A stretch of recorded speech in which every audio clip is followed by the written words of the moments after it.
এখন গুরু যদি মনে করেন আমি গুরু, তার প্রথম বর্ণের উকারটি লোপ পায়। তাহলে যারা অন্তত বাংলা ভাষা জানেন বুঝতেই পারছেন, সব ভাষাতেই গুরু শব্দের স্পেলিং হয়, বানান হয়। তা গুরু যখন মনে করেন আমি শিষ্য করেছি, শিষ্যদের সেবা নেব, কেউ কেউ তো দরজা বন্ধ করে সেবা নিচ্ছেন, কেউ কেউ তো খুলেআম আকাশের তলায় সেবা নিচ্ছেন শত শত লোকের সামনে। তা তাঁরা কি বাবাজি মহারাজের বংশধর? হ্যাঁ, তাকে গুরু কেউ বলতেই পারেন, দুশ্চরিত্রকেও স্বামী কেউ বলতে পারেন। চরিত্রবান স্বামী হতে পারে, দুশ্চরিত্র স্বামী হতে পারে। চরিত্রবতী, সৎ চরিত্রবতী স্ত্রী হতে পারে, আবার দুশ্চরিত্রা স্ত্রীও হতে পারেন। এমন অনেক জায়গা আছে দুশ্চরিত্রা স্ত্রীকে নিয়ে ঘর করেন, আবার দুশ্চরিত্র স্বামীকে নিয়েও ঘর করেন। সে ঠিক আছে, তাদের ব্যাপার, এখানে তো কিছু বলার নেই। সেই রকম কারোর ঘরের ভিতরে বলে গিয়ে তো আমরা কিছু বলতেই যাচ্ছি না। সেই রকম কেউ গৌরকিশোরের পরম্পরাভুক্ত মহাবৈষ্ণবকে গুরু করতে পারেন, আবার এমন মহাবৈষ্ণবকে অবমাননা করে সর্বনাশ ডেকে এনে কলি এবং গুরুব্রুব কলিকেও গুরু করতে পারেন। তাতে কারোর কিছু বলার আছে? প্রত্যেক আত্মার একটা স্বতন্ত্রতা আছে, প্রত্যেক আত্মার একটি স্বতন্ত্রতা আছে, প্রত্যেক আত্মার একটি স্বাতন্ত্র আছে।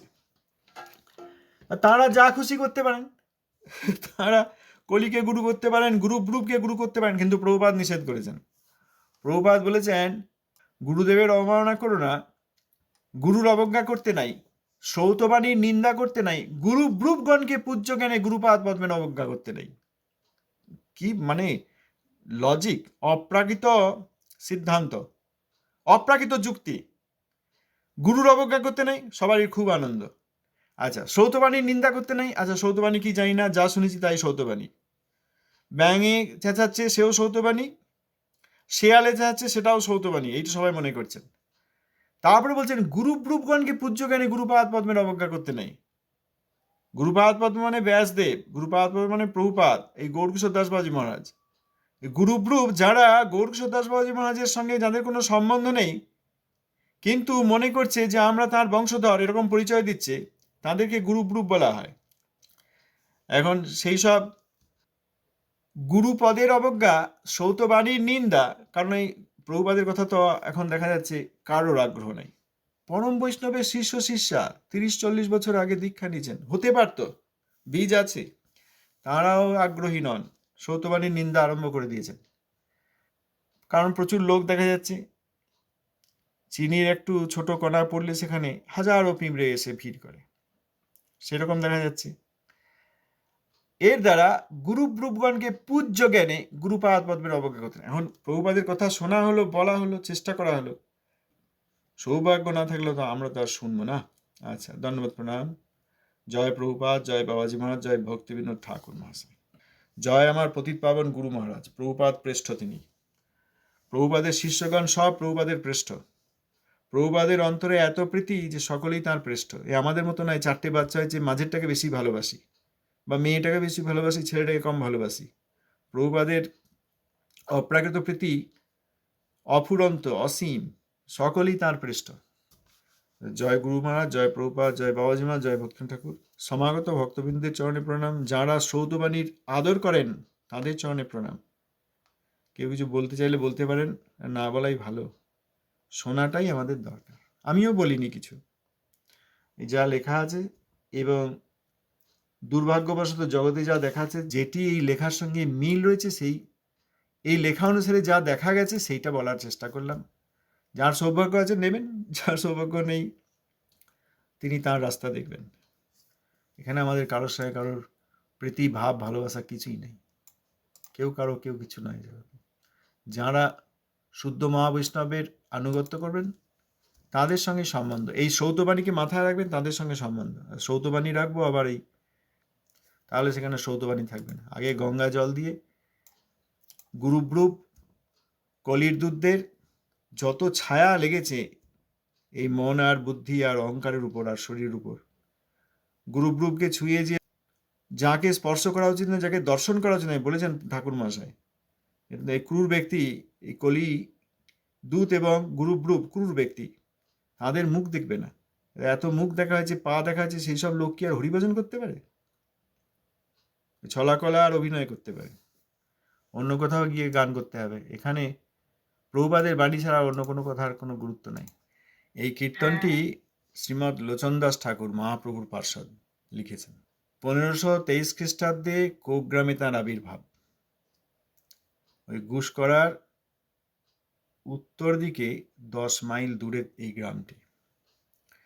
লোচনদাস ঠাকুরের ঘটনা হচ্ছে, যিনি লেখক, যিনি কবি গৌড়পার্ষদ, তা তিনি ওই শিশুবেলায় চলে গিয়ে বিবাহ হয়েছিল, ছোটবেলায় বিবাহ হতো, তো বিবাহ হয়েছিল, তারপর তিনি চলে গেছিলেন। মহাপ্রভুর পার্ষদ, পরম বৈরাগী, ভজন করতে করতে চলে গিয়েছেন। পরে যখন অনেকদিন পর এসেছেন গৃহে, তখন আর চিনতে পারছেন না। সময়ের সঙ্গে সঙ্গে ঘর বাড়ি হয়, গাছপালা এদিক ওদিক পরিবর্তন হয়, চিনতে পারছেন না বাড়ি কোনটা। তা একজন মহিলা সেখানে কোনো কাজ করছিলেন বাইরে, তাকে জিজ্ঞেস করলেন, মা, এদের বাড়িটি কোনখানে জানেন? তা তিনি দেখিয়ে দিয়েছেন যে এইটা, এইদিকে। তারপর বাড়ি এলেন, তারপর দেখলেন যাকে মা বলে জিজ্ঞেস করলেন তিনি এই বাড়িরই এবং তাঁরই ওই বালকবেলায় বিবাহিতা পত্নী। তারপর বললেন যে আমি তো মা বলে ফেলেছি, আর স্ত্রী রূপে দেখতে পারবো না। এইরকমই বৈরাগ্য। তো ঘটনাও তাই, মা বলে ফেলেছি আর স্ত্রী রূপে দেখতে পারবো না। আর আজকাল কি হচ্ছে দেখেছেন? বলে মাতাজি। মাতাজি মানে কি? মাতাজি, মাতা মানে মায়েরই একটি সুন্দর শব্দ, মাতা। মাতা দুর্গা বলে না, লক্ষ্মী মাতা, দুর্গা মাতা, বলে মাতা। মাতা মানে মা। আর জি সাধারণত, আমার জ্ঞান কম, আপনারা কেউ ভুল হলে বলে দিতে পারবেন, জি সাধারণত এই হিন্দি বলে সম্মানার্থে জি বলা হয়, ব্রহ্মাজি, শিবজি, পিতাজি, সেই রকমই মাতাজি।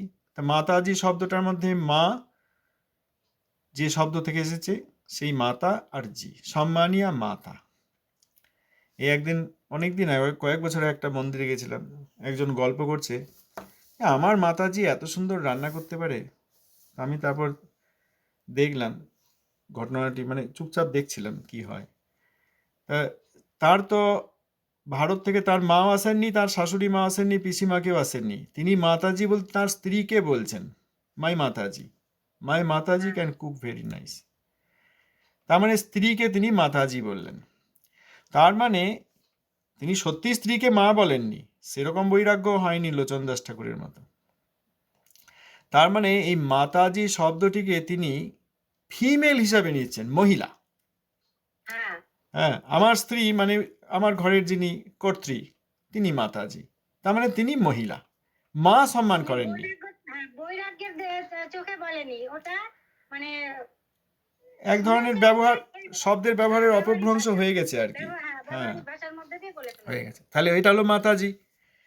আচ্ছা, এই মাতাজি শব্দের আরো অন্য আছে। এই যারা এই সহজিয়া হতো, তাঁবুতে গিয়ে থাকতো, তাদের মধ্যে এই বাবাজি মাতাজি সম্পর্ক ছিল। সাধারণ লোক মনে করতো যে ইনি যদি বাবাজি হয়ে থাকেন, কারণ বেশটা ওই রকম, ওই সাদা এক টুকরো কাপড় জড়িয়ে রয়েছে, আর তার সঙ্গে থাকেন যিনি, তাহলে তিনি নিশ্চয়ই মাতাজি। এখানেও একটা মাতাজি শব্দের অসম্মানজনক ব্যবহার হয়। দুশ্চরিত্রা মহিলা আর দুশ্চরিত্র পুরুষ এই রাধাকৃষ্ণের সেবা করছি বলে বাইরে থাকতেন, হ্যাঁ, তো তাদেরকে এই সাধারণ লোক তারাই মাতাজি শব্দটা বলতো। আচ্ছা, ঠিক আছে, আমি দুশ্চরিত্র বা দুশ্চরিত্রা বলতে আমি কোনো কাউকে অসম্মান করছি না, কিন্তু চরিত্রটা তাই, চরিত্র গালিগালাজ নয়, দুশ্চরিত্র কোনো গালিগালাজ নয়। যারা পছন্দ করেন তারা ওই রকমই থাকতে পছন্দ করেন, তো তাদেরকে আবার দুশ্চরিত্র বললে দোষ কি আছে? কিন্তু মাতাজি শব্দটা ওইখানে করা হয়েছিল, বেশ হলো, কিন্তু মাতাজি আসলে মানে তাই। আচ্ছা, এইবার আর একটা দিক, এটা হলো মহিলার দিকে হলো, আর একটা দিক দাঁড়িয়ে গেছে প্রভু। প্রভু মানে কৃষ্ণ, মাস্টার, আমার যিনি প্রভু, স্বামী কৃষ্ণ। প্রভু মানে গুরুদেবও প্রভু। অনেকবার না গুরুদেবকে মহারাজ বলা হয়, হ্যাঁ, প্রেম ধনে ধনী বলে সাধারণত সন্ন্যাসীদেরকে মহারাজ বলা হয়। যদি প্রেম ধন না থাকে তাকে মহারাজ বলা যায় না। কিন্তু সে যেমনই হোক, হৃদয়ে কামের ভাবনা প্রবল থাকলেও তিনি যদি ওই গেরুয়া কাপড়ের হাতে লাঠি নিয়ে থাকেন 3 কাঠি, দণ্ড তার বলা যাবে না, কারণ তিনি তো আর দণ্ড দেননি। তাকেও সবাই মহারাজ বলে প্রণাম করে, তিনিও বেশ ভালো লাগে। আচ্ছা, তাহলে প্রভু মানে, এই প্রভু শব্দটি প্রভুপাদ ছিল সরস্বতী ঠাকুর বিশেষ করে প্রচলিত করেছিলেন, যে গৌড়ীয় মঠে একজন সেবক আর একজন সেবককে নিজাপেক্ষা শ্রেষ্ঠ জ্ঞানে প্রভু বলে ডাকবেন। এক ব্রহ্মচারী আর এক ব্রহ্মচারীকে প্রভু বলবেন, কেন? না তুমি গুরুর সেবক। গুরুদেব প্রভু, কৃষ্ণ প্রভু, নিত্যানন্দ প্রভু, গুরুদেবও সেই নিত্যানন্দের অবতার বলে তিনিও প্রভু। ভালো কথা। আর সেই প্রভুর সেবক বলে তুমিও প্রভু। প্রভুর সেবক প্রভু নয়, প্রভুর সেবক সম্মানীয়, অতএব প্রভুর সেবকও প্রভু। কাউকে নিচে দেখা হচ্ছে না, সম্মান করা হচ্ছে, ভালো তো। তাহলে প্রভুপাদ এটা বললেন যে এক সেবক অপর সেবককে নিজাপেক্ষা শ্রেষ্ঠ জ্ঞানে প্রভু বলে ডাকবেন। এসব আছে প্রভুপাদের সম্বন্ধে এবং প্রভুপাদের কথায়, বাণীতে। এবার সেই প্রভুটাকে আমরা এই মাতাজির মতো নিয়ে এলাম ঘরের মধ্যে। অনেকে আবার অনেক পত্নী তার পতিকে প্রভু বলেন। আচ্ছা, এখানে ক্ষমা করবেন, কেউ লায়লা মজনু না কি বলে জানো, লায়লা মজনু বলতে পারেন, কেউ রোমিও জুলিয়েট বলতে পারেন। এখন কোনো পত্নী তার স্বামীকে প্রভু বলবেন, এতে তো কিছু বলার নেই, যা খুশি বলে ডাকতে পারেন। কিন্তু প্রভু শব্দটি যেহেতু প্রভুপাদ দিয়েছিলেন সেহেতু এটি কানে লাগে, কারণ প্রভুপাদ বলেছিলেন যে নিজাপেক্ষা শ্রেষ্ঠ জ্ঞানে। হ্যাঁ, যদি তিনি বৈষ্ণব হন তাহলে অবশ্যই প্রভু বলতে হবে, কারণ বৈষ্ণব অর্থাৎ গুরুর সেবক, অতএব তিনি প্রভু। আর যদি বৈষ্ণব না হন, তাকে প্রভু বলা মানে ওই পতি পরম গুরু স্বামী দেবতা হিসেবে বলা হচ্ছে। তা প্রভুপাদের দেওয়া এই প্রভু শব্দটি যেখানে ব্যবহার করতে বলেছেন সেইখানে ব্যবহার না করে কেন ঘরের মধ্যে নিজেদের প্রেম প্রীতির মধ্যে এই প্রভু আর মাতাজিকে নিয়ে আসছেন? এটি প্রশ্ন তো আমরা করবই। যদি বৈষ্ণব হন, গুরুর সেবক হিসেবে তাকেও প্রভু বলতে হবে, ভালো কথা। স্বামীকে আর দাস হিসাবে সেবায় লাগাতে হবে না। পতি পত্নীকে দাসী মনে করেন, পত্নী পতিকে দাস মনে করেন। এই আমি ভোগী আর তুমি ভোগ্য, বা আমি ভোগী বা তুমি ভোগ্যা, স্ত্রী পুরুষ নির্বিশেষে জগতে সংসারে এটা আমরা ভাবি। বাবা মা ভাবে আমরা ভোগী, সন্তানরা আমার ভোগ্য, প্রণাম করবে, গা টিপে দেবে, বয়স হলে দেখবে, আদর করবে, শ্রদ্ধা করবে, এরকম। আবার পুত্রকন্যারা ভাবে আমরাও প্রভু। কেন না, বাবা মা আমার জন্য রোজগার করবে, আমাকে আদর করবে, কোলে নেবে, স্লেট কিনে দেবে, পেন্সিল কিনে দেবে, আমার জীবন দেখবে, আমাকে রক্ষা করবে, কেউ কিছু বললে তাকে গিয়ে উত্তর দিয়ে আসবে, অতএব আমি প্রভু, বাবা মা সেবক। সেখানে আমাদের সকলেরই নিজের প্রভু ভাব। বৈষ্ণব অপর বৈষ্ণবকে গুরুর সেবক এবং নিজাপেক্ষা শ্রেষ্ঠ জেনে তাকেও প্রভু, প্রভু মানে মাস্টার, আপনি যা বলবেন আমি তাই করব, আমি আপনার দাস, এ তো আর হচ্ছে না। প্রভু বলে গালিগালাজ করা হচ্ছে, ঝগড়া হচ্ছে, ওই প্রভু আপনি কেন এরকম বললেন, এই প্রভু আপনি কেন বললেন, এই হয়ে গেছে আজকাল। কারণ কারোর মধ্যে আর এই নিত্যানন্দ অবতার গুরুদেবেরও দর্শন পাওয়া যাচ্ছে না, আর তাদের সেবকও হননি, প্রকৃত গুরু বৈষ্ণবের প্রভুপাদের বাণীর সেবক হননি। আবার সংসারে রান্নাঘরের মধ্যে টেনে নিয়ে গিয়ে অনেক পত্নী তার পতিকে আর এই নাম ধরে ডাকেন না। প্রভু শব্দটা খুব পছন্দ হয়ে গেছে প্রভুপাদের দেওয়া। আগে দেখা যেত ওই রথিনের বাবা এরকম বলতো, এই রথিনের বাবা, রত্নার বাবা, এইভাবে বলতো। এখন প্রভু হয়ে গেছে। এখন মন একটা প্রভু। এবার দেখুন, মন একটা প্রভু, আবার ঘরে পতিদেব একটা প্রভু। আর এবার ভজন হয় কোথায়? মন আমাকে বলে দিয়েছে আমি আর ভজন করব না, এইটি আমার ভজন। গুরুব্রুব যিনি বলছেন, এই সবে কানেক্টেড, রিলেটেড, কোথাও বাইরের কথা বলিনি। গুরুব্রুব যিনি বলছেন তুমি আমার শিষ্য, আমার পায়ে ঘি মাখিয়ে দাও, তুমি আমার শিষ্য, পায়ে দুটো ফুল দিও, মুখে না বললেও তার পারিষদ, কলি পারিষদ দিয়ে সেটা দেখিয়ে দিচ্ছেন। দেখলাম এক জায়গায় আরতি হচ্ছে, আর ওই ফুলটা আবার বাইরে রেখেছিল, ও তলা থেকে তুলে আবার পায়ে দিয়ে দিল একজন সন্ন্যাসী গুরু, তাকে আরেকজন সন্ন্যাসী এটা করে দিল। তাহলে তার শিশুগণ শিখলো যে ফুলটা বাবা দূরে নয়, গুরুর পায়ে দিতে হয়। তাহলে এটা কে শেখালো? ওই গুরু, সন্ন্যাসী গুরুই শেখালো অন্য সন্ন্যাসীর মাধ্যমে। পার্ষদ বলে এদেরকে, কলির পার্ষদ। কলির পার্ষদ দিয়ে কলি কেমনভাবে কলিকে সেবা করতে হয় তথাকথিত শিষ্যদেরকে দেখিয়ে দিচ্ছে। সুতরাং যে কলি গুরুব্রু বলে এবার আমার আরতি করো, বা নিজে না বললেও আর সবাইকে দিয়ে করিয়ে নেয়, সেই একটা গুরু হয়েছে। মন মহাশয় একটা গুরু হয়েছে। আবার রান্নাঘরে পতিদেব একটা গুরু হয়ে তাকেও প্রভু বলছে। এই করে কি আর ভজন হয়? এখন মন বলল শুনলাম না, কিন্তু পতি পরম গুরু বলে দিচ্ছে এখন আমাকে শুনতে হবে। এরকম বহু ঘরে ঘরে দেখা যাচ্ছে। তা ওই স্বামী যদি, হ্যাঁ ভালো প্রভু বলা যায়, প্রভু বললে আর সেবা নেওয়া যাবে না। শারীরিক সেবা, মানসিক সেবা, কোনো সেবাই নেওয়া যাবে না। প্রভু বলে জানতে হবে ইনি গুরুর সেবক, নিত্যানন্দের সেবক, এনাকে দিয়ে আমি আর কোনো সেবা নিতে পারি না, কোনো সেবা নেওয়া যাবে না। তখন আর প্রতিপত্নীর ব্যবহারও করা যাবে না, তবে প্রভু বলা যাবে। নাহলে আজকে দিনের বেলায় প্রভু বললাম, লোককে বললাম আমার প্রভু। একটা কীর্তন আছে জানেন সবাই, এই মোর প্রভু মদন গোপাল, মোর প্রভু মদন গোপাল, আমার প্রভু মদন গোপাল, আবার আমার প্রভু আমার পতিদেব, কি করে হয়? না, উল্টো হয়ে হচ্ছে। গেল এটা। তাহলে গুরুদেবের সেবক সূত্রে যদি প্রভু বলা হয়, আর বলা যাবে না যে আমাকে একটু জল দাও, আমার পায়ে যন্ত্রণা হচ্ছে টিপে দাও, এই বলা যাবে না, কারণ গুরুদেবের সেবক তো। তাহলে প্রভু বলা ও অনেক দায়িত্বের ব্যাপার। প্রভুপাদের দেওয়া প্রভু শব্দটা বলা দায়িত্বের ব্যাপার। যদি বলেন না না, আমরা প্রভুপাদকে জানি না, চিনি না, তার সব কথা শুনিনি, তিনি প্রভু বলতে বলেছেন না কি জানি না, বাংলায় পয়েরফলা ভয়স্কর একটা শব্দ হয়, সেটা আমি আমার স্বামীকে বলবো, হ্যাঁ তা রোমিও জুলিয়েট বলতেই পারেন, তাতে আবার বলার কি আছে? কিন্তু যদি প্রভুপাদের সম্বন্ধে যদি প্রভু বলেন, তাহলে রান্নাঘরে বলেন আর ওই বারান্দায় বলেন, সেখানে গিয়ে আমাদের এই অ্যানাউন্সমেন্ট কানে ঢুকবেই, শুনতে হবে, সহ্য করতে হবে।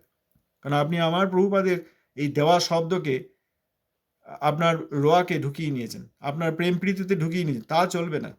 আপনার বলতে আমি এখানে জগৎকে বলছি, কাউকে ব্যক্তিগত এখানে কাউকে আপনারা কেউ বলেন। এটা একটা আমি প্রিন্সিপাল, বলছি, এটা একটা প্রিন্সিপাল। আমি যদি বলছি জানা আমার যায় যে তিনি মহাবৈষ্ণবের শিষ্য এবং মহাবৈষ্ণবের সেবক, তাহলে তাকে প্রভু অবশ্যই বলতে হবে, আর সেবায় লাগানো যাবে না। আমি সেটাই আর যদি বলতে তা চাইছি। না হয়, তাহলে যে কাউকে আবার প্রভু বলা যাবে না। এই নিয়ে আরেকজনকে কোথায় কথা হয়েছিল আমি জানতাম না, আমি পরে শুনলাম যে তিনি শুনেছেন এইখান থেকে যে সবাইকে প্রভু বলা যায় না। ওই একটা ক্লাবে যেতাম, ভক্তি বেদান্ত ক্লাব, তা সেখানে এই ছাত্রগুলো কেউ কেউ মাছ মাংস খাচ্ছে আর রবিবারে গিয়ে কীর্তন করছে, তাকে বলে ও বিনয় প্রভু, ও রতন প্রভু। আচ্ছা, ইনি কি করে প্রভু হবেন? ইনি তো গতকাল রাতে দেখলাম মাছ মাংস খাচ্ছিলেন, আর আজকে আপনার প্রভু হয়ে গেলেন কেন? আবার আগামীকাল গিয়ে মাছ মাংস খাবেন, এখানে এসে এখন আপনাদের খিচুড়ি খাচ্ছেন আর কীর্তন করছেন, এনাকে প্রভু বলা যায় না? প্রভু নিত্যানন্দ। অতএব যে কাউকে, হ্যাঁ, এই এবার কথাটা বলুন। না বুঝে যে যেখানে সেখানে যা তা হ্যাঁ, বসিয়ে দিই, তাই তো হচ্ছে। ওটাই হচ্ছে আমাদের এইবার মানে কি বলবে কি যে বলবো, আমার প্রভু বলেছে যে তুমি এই করো আর তুমি ওই করো, আর তুমি এই গ্রন্থ পড়ো না, আর তুমি এখানে এই সব আর হরিসেবা করো না। তখন যেহেতু আমার প্রভু বলে দিলাম প্রতি পরম গুরুকে, তখন এবার তার কথা শুনতে, এতদিন মনের কথা শুনছিলাম, মন জয়ের চেষ্টা করতেই আবার সম্মুখে একবারে প্রভু মহাশয়, এই মন মহাশয়, তাকে সামনে আবার প্রভু করলে, এইভাবে কি আর হরিভজন হয়? হরিভজনে কোনো স্বামী স্ত্রী পতি পত্নী নাতি নাতনি দাদু ঠাকুমা আছে নাকি? হরিভজনে সবাই নিরপেক্ষ। যখন হরিভজন আর প্রভুপাদের বাণীর কথা হবে, এই যে তুমি আমার প্রতি যেখানে যা করো করবে, এইখানে প্রভুপাদের বাণীতে তোমার কোনো কথা আমি শুনবো না, বলতে হবে তো, হবে না? হ্যাঁ, বলতে হবে যে তুমি আমার প্রতি, ঠিক আছে, তুমি শরীরের প্রতি, এই শরীর চলে গেলে তুমি আর আমাকে খুঁজে পাবে না। শরীর ত্যাগ করার পর আমি কোথায় যাচ্ছি, কার আবার পত্নী হচ্ছি, সেখানে গিয়ে তোমার হাত চলবে না, চলবে? কোনো একজন মহিলা আগের জন্মে আর কারো স্ত্রী ছিলেন, এখন যদি দিব্য দৃষ্টি দিয়ে তাদেরকে দেখিয়ে দেয় যে দেখুন এই আগের জন্মে আপনার প্রতি ছিল, সে এসে গলা নাড়তে পারবে যে এই যে আগের জন্মে তোমার সঙ্গে বিবাহ হয়েছিল, চলো 7 পাকের ফের 7 জন্মের, এইসব কত কিছু কথা বলে পশ্চিমবঙ্গে, হবে? হবে না। না, এদেরকে বলতে হবে যে তুমি রান্নাঘরে থাকো আর এই এই আমাদের বিলাসের ঘরে থাকো, তুমি কিন্তু ওই শরীরের প্রতি বা মনের সঙ্গে তোমার সম্পর্ক থাকতে পারে, এখানে প্রভুপাদের বাণী হচ্ছে, এখানে তোমার ওই তোমার উপদেশ চলবে না, বলতে পারবেন কেউ? আর এদিকে বলবে আমি এরকম দীক্ষা নিয়ে নিয়েছি, আমার এরকম নিত্যানন্দ গুরু হয়েছে, কলিকে বলবে। এগুলো ত্যাগ করতে হবে তো। তারপরে তো স্বপ্ন দেখতে হবে হরিভজনের, তারপরে রাধাকৃষ্ণের গান গাইতে হবে। মঠে আগে যখন ছোটবেলায় যেতাম, মঠেই ব্রহ্মচারীরা একে অপরকে প্রভু বলতেন, আর এই গৃহস্থ এলেও তাকে প্রভু বলতেন, কারণ তিনিও দীক্ষিত বৈষ্ণব মধ্যম অধিকারী ভজনশীল, এই বলে প্রভু। আর কোথাও প্রভু শব্দের প্রচলন নেই। এখন এই প্রভু আর মাতাজি দুই দিক থেকেই দেখছেন, স্ত্রী পুরুষ আবার কোনো এখন ভেদ নাই। গৃহস্থ বাড়ি তো সব হ্যাঁ, সব ওই এই মানে যে যাকে দেখছে তো সেই প্রভু আর সেই মাতাজি। মাতাজি মাতাজি বলে আর স্ত্রী বলে এ করা যাবে না, স্ত্রী হ্যাঁ, স্ত্রী তো হিসাবে ব্যবহার করা তারা যাবে না। ধরে ফেলা হয়ে গেছে। হ্যাঁ, এই তারা লোচন দাস ধরে ঠাকুরের, ফেলা হয়ে গেছে। লোচন দাস ঠাকুরের কীর্তন করলেন, তাই এখানে ওনার এই ঘটনা আছে। মা বলেছিলেন না যে মা কোন দিকে, তাই তো বলবেন না, তিনি দেখছেন মহিলা তো হ্যাঁ, সম্মানীয়, হ্যাঁ, হ্যাঁ। পায়ের দিকে আর তাকিয়ে বলেছেন তারপরে মা, চিনতেও পারেননি। চিনতে হ্যাঁ, পারেননি, চিনতেও পারেননি। হ্যাঁ, তাই না, ওই চরণের হ্যাঁ, দিকে তাকিয়ে হয়তো বলেছেন মা এই বাড়িটি কোন দিকে, তিনি দেখিয়ে দিন, তিনিও চিনতে পারেননি, ইনিও চিনতে পারেননি, বাড়ি হ্যাঁ, থেকে আরে হ্যাঁ। ইনিই তো স্ত্রী, ও আর তো হবে না, আর তো স্ত্রী বলা যাবে না, তোমাকে আমি মা বলেছি, তাদের মাই সম্মান করো, করতে হবে। বিভিন্নভাবে কলি আমাদেরকে এইসব ব্যবস্থা করে দেবে। কলি যখন নিজে গুরু হয়ে বসতে পারে, দেখছেন না, আবার কিসের চিন্তা? হ্যাঁ, কলি গুরু হয়ে বসে পড়ছে, এরপরে আবার আর কিছু হয়? কলি গুরু এক কলি, তারপর পতি এক কলি, আর মন এক কলি, আর এরপরে আবার ভজন কি করে হবে? এরপরে আবার বাবাজি মার যে কথা আমরা শুনছি, আমার প্রভুর সেবা নেব না, ওই গ্রন্থেই লেখা থেকে গেল রে বাবা, আমি আর হৃদয়ে নিতে পারলাম না। হচ্ছে না এটা? এই কথাটা আমাদের কানে বাজুক, যে কথাটা আমরা শুনলাম হ্যাঁ। বাবাজি মাঝে কথা, আমার প্রভুর সেবা নেব না, এইটা কানে বারবার বাজুক, তবে তো তবে তো মন মহাশয়ের কাছ থেকে আমাদের উদ্ধার হবে। আর এই পতি প্রভু আর এই গ্রুপ কলি, আমরা তো আর প্রচারক নই। যা বলছেন তা খুব ভালো কথা বলছেন। আমরা প্রচারক নই যে প্রচার করতে যাবো, আগে আচরণ করি তারপর প্রচার করি, তাও নয়। হ্যাঁ, এইটি আমার সুন্দরানন্দ বিদ্যানাথ প্রভুর কথা। আমি এখনো আচরণ করতে পারিনি, কিন্তু তারস্বরে কীর্তন করছি যাতে আমি একদিন আচরণ করতে পারি। আর সেই কীর্তন পারি, শুনে কারো যদি মঙ্গল হয় তো হোক, এটা প্রচার। আমি প্রচারক হব, আগে আচরণ করিনি, তাও ঠিক নয়। আচরণ তো করতেই না, হবে। না। আর সেটা যখন আমি বলি যে আচরণ করতে পারছি না তখন কি করব? ঘরে বসে থাকবো? হ্যাঁ, তাও তো নয়।